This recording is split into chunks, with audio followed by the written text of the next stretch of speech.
Game plan and coaching and how we practice, because practice is always harder than the game.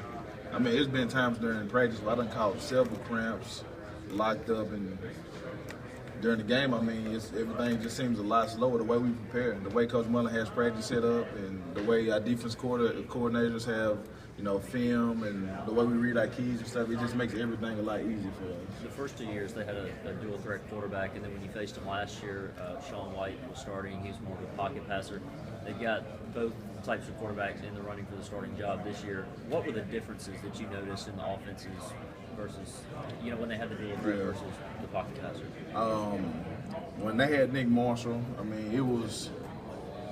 Nick Marshall could do both. Obviously, he was a great athlete, could run, and it just made it harder for everyone, especially for the defensive lineman, because you didn't want to rush too far afield to get him lanes to throw the ball, lanes to run, and you just didn't want to set the line of scrimmage, because if you get covered up, he's gone just like that. So, with Sean White, it was a lot easier to keep him contained because he didn't want to run. He thought pass first.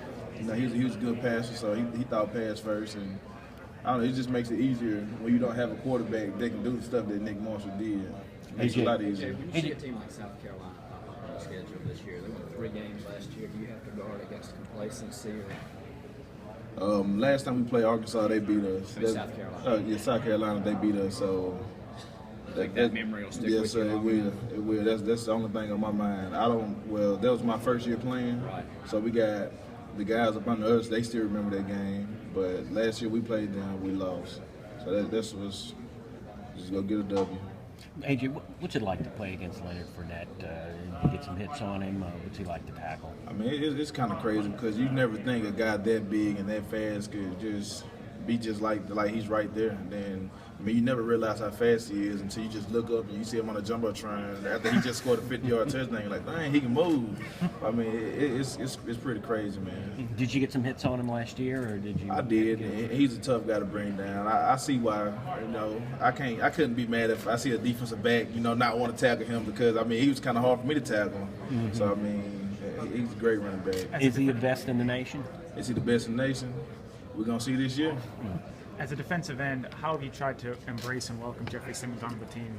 I'm just showing them how things are supposed to be done. Just trying to not steer them off the right path. Just me, and it also helps me out. Makes me keep my nose clean. It makes me keep a straight line because I can't tell him to do something and I not do it. So I just can't be out there doing stupid stuff and just not working hard and not trying to better myself and expect him to do it. There's obviously a sign in the locker room that says respect him. And how have you embraced him, but also tried to keep that in mind as well? That's one of the pillars of the program. Coach Mullen, he since I've been there, and I'm sure he had been doing it, but since before I was there, his old 8 years there. Every year we'll have people come and talk to us about stuff like that, and I think he's been doing a good job with that. So, and also he has been getting Jeffrey with some counseling and helping him with that. But as far as us, it's a sensitive subject. We don't want to bring it up to him, but if somebody wanted to talk to him about it, I'm sure he would. But so far, he's just been a great teammate.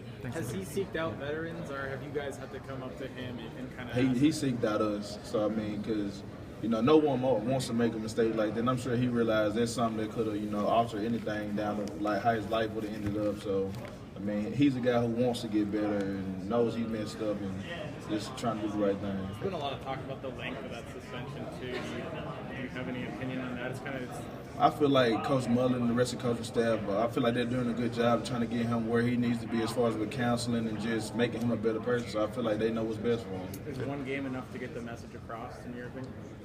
It's more to it than that, I'm sure, because I know he has to go meet with them. So I trust that Coach Mullen them will, have him thinking like, yes, that was a big mistake. Have you seen